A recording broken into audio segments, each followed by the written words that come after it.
अंतर्राष्ट्रीय राजनीति में हर पहल सिर्फ अवसर ही नहीं होती बल्कि कहीं कहीं सावधानियों की भी दरकार होती है। गाजा संकट के नाम पर ट्रंप ने एक बोर्ड का गठन किया जिसका नाम था बोर्ड ऑफ पीस। हालिया दिनों में यह काफी चर्चा में है।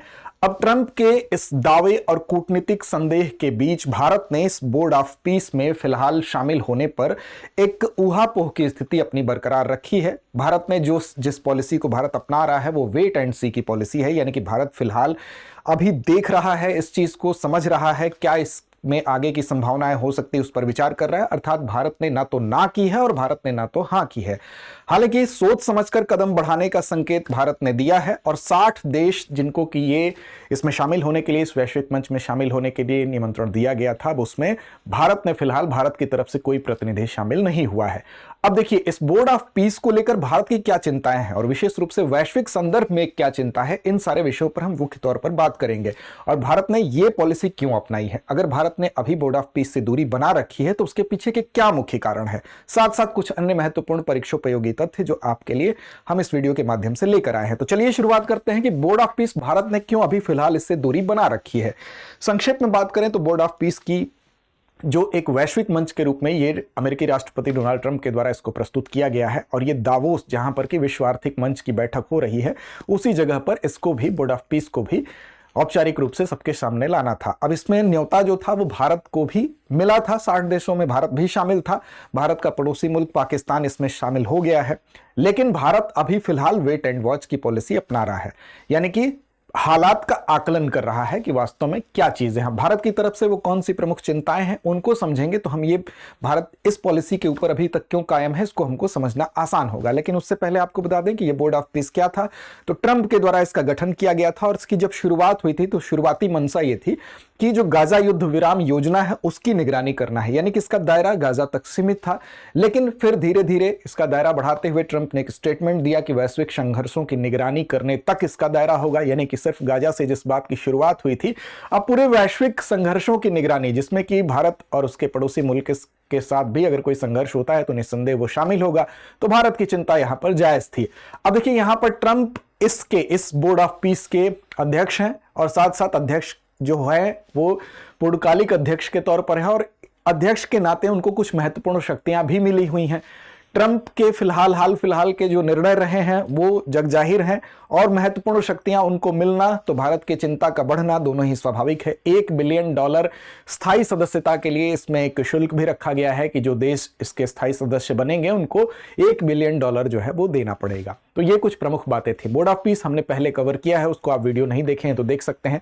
अब मुख्य तौर पर हम यहां पर बात करेंगे कि यहां पर जो ट्रंप में अतिरिक्त शक्तियां हैं उसमें निर्णायक मत देने की शक्ति भी होगी। तो निर्णायक मत देने में पूरी तरह से एक तरह से हम कहें तो ट्रंप सेंटर्ड ये व्यवस्था होगी, तो इसलिए भारत की चिंता स्वाभाविक है। भारत इस मुद्दे को लेकर अभी तक भारत ने अगर वेट एंड सी की पॉलिसी अपनाई है तो भारत क्यों सतर्क है, इस विषय पर चर्चा हमारी यहां पर मुख्य तौर पर होनी है। तो देखिए, भारत के दूरी बनाए जाने के पीछे जो मुख्य तौर पर कारण है, सतर्कता के कारण है। पहली जो भारत की तरफ से पहला जो सवाल है वो है वैलिडिटी, यानी कि वैधता को लेकर सवाल है इस बोर्ड के, और साथ साथ प्रभावशीलता को लेकर सवाल है कि ये कितना इफेक्टिव होगा। क्योंकि कोई भी जो बड़ा देश है, अगर बड़े देश के तौर पर हम बात करें तो फ्रांस, जर्मनी, ब्रिटेन, इटली, कोई भी बड़ा देश इसमें अभी तक शामिल नहीं हुआ है। साथ साथ जो महत्वपूर्ण अगर हम बात करें तो G7 का कोई सदस्य देश इसमें शामिल नहीं है। इसमें संयुक्त राष्ट्र सुरक्षा परिषद का कोई स्थायी सदस्य जो है वो इसमें शामिल नहीं है, यानी कि रूस, चीन, फ्रांस, ब्रिटेन ये सब इससे भी दूरी बनाए हुए हैं। तो एक तो इसकी वैधता कितनी होगी, इनके बगैर वो भारत के लिए अभी स्थिति स्पष्ट नहीं है। साथ साथ ही इसकी प्रभावशीलता कितनी होगी वो भारत के लिए भी स्पष्ट नहीं है। बोर्ड के स्थायित्व को लेकर भारत की तरफ से असमंजस की स्थिति है। अब देखिए, ट्रंप की व्यक्तिगत पहल के तौर पर इसको देखा जा रहा है। तो ट्रंप को लेकर, ट्रंप के व्यक्तित्व को लेकर पूरे विश्व में, विशेष संदर्भ में भारत के संदर्भ में बात करें तो भारत का संदेह होना स्वाभाविक है। साथ साथ संयुक्त राष्ट्र और बहुपक्षवाद, भारत अब तक संयुक्त राष्ट्र केंद्रित व्यवस्था का समर्थक रहा है और बहुपक्षवाद का समर्थक रहा है, यानी कि कोई भी निर्णय जो है वो किसी भी एक पक्ष की बात सुनकर नहीं दिया जाना चाहिए, सभी पक्षों को समान अवसर मिलना चाहिए। तो भारत संयुक्त राष्ट्र केंद्रित व्यवस्था और साथ साथ बहुपक्षवाद का समर्थक रहा है शुरू से, और अभी भी भारत ये नहीं चाहता है कि उसके पैरेलल या उसके समानांतर एक नया ऐसा संगठन उसकी नींव पड़े और भारत उसका पार्ट बने। तो फिलहाल भारत अभी जब तक ये सारी स्थिति स्पष्ट नहीं होती तो इस अंदेशे के साथ कि यूएन की पैरेलल बॉडी एक नई नहीं खड़ी की जाए, बल्कि यूएन अपने आप में एक ऐसी संस्था है जो बहुपक्षवाद का समर्थन करता है।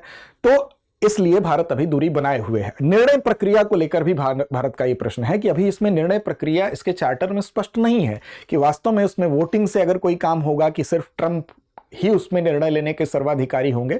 तो इसलिए ये निर्णय प्रक्रिया भी की अस्पष्टता भी भारत के लिए अभी हम कह सकते हैं कि सतर्कता का एक प्रमुख कारण है। भारत की मुख्य चिंताएं क्या हैं उस पर बात करेंगे, क्योंकि अभी इस चीज को लेकर, इस बोर्ड ऑफ पीस को लेकर भारत के लिए कुछ चिंताएं भी हैं। तो उस मुख्य चिंता पर भी बात करेंगे। भारत अपने इजराइल फिलिस्तीन जो पॉलिसी है उसमें दो राष्ट्र समाधान की नीति का भारत समर्थक रहा है, यानी कि इजराइल और फिलिस्तीन दोनों की अपनी अपनी सीमाएं हों, दोनों के अपने अपने कार्यक्षेत्र हों, तो भारत ने दोनों का ही समर्थन किया है। अब तक भारत की पॉलिसी ये रही है। तो भारत उस पॉलिसी से भी समझौता फिलहाल नहीं करना चाहता है, तो यह भी एक प्रमुख कारण है। अब बात करेंगे भारत की चिंताओं की, लेकिन उससे पहले आपकी चिंता को दूर करने के लिए, आपकी तैयारी की दुविधा को दूर करने के लिए हम आपके लिए लेकर आए हैं एक शानदार कोर्स जिसका नाम है GS studio foundation live online course. इस कोर्स के माध्यम से आपकी तैयारी अब होगी, जीएस की संपूर्ण तैयारी होगी, प्रीलिम्स से लेकर मेंस तक की, बिल्कुल आपके घर से। अब देखिए, इस कोर्स की सबसे आकर्षक बात है इसकी कीमत 24,999, जो कि प्रथम दृष्टया इसकी कीमत दिखती है, वास्तव में इसकी कीमत नहीं है, क्योंकि इस फीस को जब आप पे करेंगे, इस कोर्स को आप लेंगे, अपने घर बैठे 1250 प्लस घंटों की क्लासेस आपको इसमें मिलेंगे। इसमें आपको 18 क्लास टेस्ट मिलेंगे। इसमें प्रीलिम्स से लेकर मेंस तक के पूरे सिलेबस को इस तरीके से आपको तैयार किया जाएगा कि 14 महीने में आपका सिलेबस कवर भी होगा। साथ साथ आपको जो करंट अफेयर्स के 2 साल के होते हैं, पूरे के पूरे जो घटनाएं होंगी उनको कवर किया जाएगा, और उसके क्लासेस की एक्सेस के साथ साथ आपको प्रिंटेड मटेरियल भी मिलेंगे। अब आप जब इसके बाद आएंगे ऑफलाइन बैच में एडमिशन लेने, तो ये पूरी फीस वहां पर एडजस्ट कर दी जाएगी। तो एक तरह से ये आपके लिए निःशुल्क हुआ। इसके अलावा आप अमिताभ कूपन कोड का इस्तेमाल अगर करते हैं AMITABH, तो आपको इस फीस में भी अतिरिक्त डिस्काउंट मिलेगा। बैच की बात करें तो हिंदी, इंग्लिश और इंग्लिश तीनों माध्यम में है। हिंदी माध्यम का बैच 3 फरवरी, इंग्लिश मीडियम 4 फरवरी, इंग्लिश मीडियम 5 फरवरी से शुरू हो रहा है। कूपन कोड अमिताभ, आप दृष्टि लर्निंग ऐप पर जाएंगे, डाउनलोड करेंगे, ये कूपन कोड जब परचेज करेंगे तो ये डालेंगे तो अतिरिक्त डिस्काउंट भी मिलेगा। अब देखिए, बात करते हैं चिंताओं की। तो सबसे पहली चिंता भारत की क्या है? इसके दायरे को लेकर भारत का यह कहना है कि इस बोर्ड का गठन किया गया था। भारत शुरुआत में इसका लक्ष्य क्या था? शुरुआत ये था कि ये वैश्विक संघर्षों की निगरानी नहीं करेगा, बल्कि ये गठन किया गया था कि सिर्फ गाजा युद्ध विराम जो योजना है उसकी निगरानी करेगा। यानी कि इसकी सीमा कहां तक सीमित थी? गाजा तक सीमित थी। लेकिन अब खुद कह रहे हैं ट्रंप की this is for the world, यानी कि ये पूरे विश्व के लिए है। पूरे विश्व में कहीं भी संघर्ष होगा तो हम उसकी निगरानी करेंगे। तो वैश्विक ठेकेदार बनने तक का जो सफर तय किया गया है, इस पर भारत की आपत्ति है। भारत ये कह रहा है कि जो प्राथमिक इसका उद्देश्य था वहीं तक इसको केंद्रित रहना चाहिए, यानी कि इसका दायरा गाजा तक सीमित रहता तो भारत को कोई आपत्ति नहीं थी। ट्रंप के हस्तक्षेपकारी जो रवैया है उससे भी भारत की चिंता है, क्योंकि भारत ये जानता है कि भारत अगर फिलहाल अभी इसमें जाता है तो भारत पाक के बीच में जो तनाव है उसमें, जैसे आपने देखा कि ट्रंप ने खुद ही कहा कि हमने भारत और पाक के बीच के तनाव को मध्यस्थता करके और समाप्त किया, हम स्वयं उसको रुकवाने वाले हैं। तो उनकी हस्तक्षेपकारी नीति है वो भारत के लिए एक चिंता है, क्योंकि भविष्य में भारत और पाकिस्तान के बीच में जो सबसे ज्वलंत मुद्दा है, जो कश्मीर का मुद्दा है, भारत को यह डर है कि कहीं ऐसा ना हो कि ट्रंप उसमें भी हस्तक्षेप करने लगे। इसलिए भारत की जो सबसे पहली चिंता है वो यही है कि भारत चाहता है कि इसका दायरा अगर गाजा तक सीमित है तो वहीं तक रहे, पूरे विश्व के ठेकेदार ट्रंप को बनने की जरूरत नहीं है। दूसरा यह है कि ट्रंप के हस्तक्षेपकारी रवैये से भारत को दिक्कत है। तीसरा यह है कि पाकिस्तान की इसमें मौजूदगी है। पाकिस्तान पहले ही इसमें शामिल हो गया है। अब उससे क्या होगा कि अगर भारत शामिल नहीं होता है, दूसरे पक्ष पर चलते हैं, भारत अभी तक तो शामिल नहीं हुआ है, लेकिन भारत ने आधिकारिक रूप से यह स्पष्ट नहीं किया है कि हम इसमें शामिल होंगे कि नहीं होंगे। हो सकता है इन फ्यूचर भारत शामिल भी हो जाए, तो वो कूटनीतिक हिस्सा है। उसकी चिंता क्या है कि अगर भारत शामिल नहीं होता है तो पाकिस्तान पहले से शामिल होता है, तो उसमें क्या होगा कि जो डिसीजन मेकिंग टेबल होती है, वहां पर जहां पर निर्णय लिए जाना वाला मंच है, उस जगह पर पाकिस्तान की मौजूदगी होगी, और भारत अगर शामिल नहीं होता है तो भारत उससे नदारद होगा। तो ऐसी कंडीशन में पाकिस्तान अंदर से भारत के हितों को प्रभावित कर सकता है।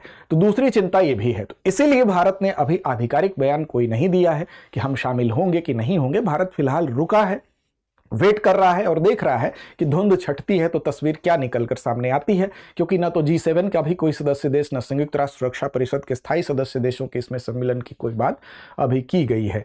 तो भारत का ही रुकना, और भारत यह भी कहता है कि हम इस फिलहाल इस जगह पर अपनी स्थिति स्पष्ट न करने के पीछे कि सबसे ऊपर हम रखते हैं अपने राष्ट्रीय हित को, उसके बाद हमारी जो सॉवरेनिटी है, हमारी जो संप्रभुता है, और साथ साथ जो यूएन केंद्रित व्यवस्था है उससे हम किसी भी तरह से समझौता नहीं करेंगे। हम किसी भी ऐसे पैरेलल संगठन को पर अपने देने के समर्थक नहीं हैं जो बहुपक्षवाद का समर्थक हो, जो यूएन केंद्रित व्यवस्था के अगेंस्ट खड़ा हो। तो भारत का फिलहाल ये स्टैंड है। आगे बढ़ेंगे उससे पहले आपको बता दें कि रिपब्लिक डे सेल हम आपके लिए लेकर आए हैं, जिसमें आपको ISGS foundation course prelims plus mains live online पर 50% की विशेष छूट मिल रही है। 500 प्लस लाइव रिकॉर्डेड कक्षाएं, 3 वर्षों तक कोर्स की वैधता, असीमित व्यू टाइम, अनुभवी सर्वश्रेष्ठ शिक्षकों का मार्गदर्शन इसमें मिलेगा। ईएमआई की सुविधा भी यहां पर आपको मिल रही है। ईएमआई में पहली किस्त जो होगी 30,000, इसके अलावा दूसरी 15, तीसरी 10 और 10 चौथी किस्त भी आपकी होगी। 24 से 27 जनवरी तक ये आपका ऑफर रहेगा। इसके लिए डिस्क्रिप्शन में आपको लिंक मिलेगा, उस लिंक पर जाएंगे, फॉर्म मिलेगा, फॉर्म को भरिए, अपनी सीट को सुनिश्चित करिए। कॉल भी कर सकते हैं किसी भी दुविधा की कंडीशन में। 8750187501 हमारा नंबर है, इस पर आप कॉल भी कर सकते हैं। दृष्टि लर्निंग ऐप को डाउनलोड करना ना भूलें। चलिए अब चलते हैं अभ्यास प्रश्न की तरफ। बोर्ड ऑफ पीस के चार्टर के अनुसार स्थायी सदस्यता के लिए क्या शर्त है? विकल्प ए $1 मिलियन का योगदान, विकल्प बी $1 अरब का योगदान, विकल्प सी $1 करोड़ का योगदान, विकल्प डी कोई आर्थिक योगदान नहीं देना है। तो इस प्रश्न का जवाब कमेंट बॉक्स में दीजिए। अगर आपने अभी तक हमें टेलीग्राम चैनल पर फॉलो नहीं किया है तो हम दृष्टि आईएएस यूट्यूब नाम से टेलीग्राम चैनल पर उपलब्ध है, वहां पर फॉलो कर लीजिए। और साथ साथ आप हमारे चैनल को सब्सक्राइब करना ना भूलें, हमारे परिवार में शामिल होना ना भूलें, क्योंकि आपके द्वारा दिया गया जो प्रोत्साहन है उससे हम और बेहतर वीडियो बनाने में सक्षम होते हैं। तो लड़ते रहिए, अपने लक्ष्य की ओर बढ़ते रहिए। अब एग्जाम की तैयारी को और बेहतर करने के लिए हमारे चैनल को लाइक, शेयर और सब्सक्राइब करना ना भूलें।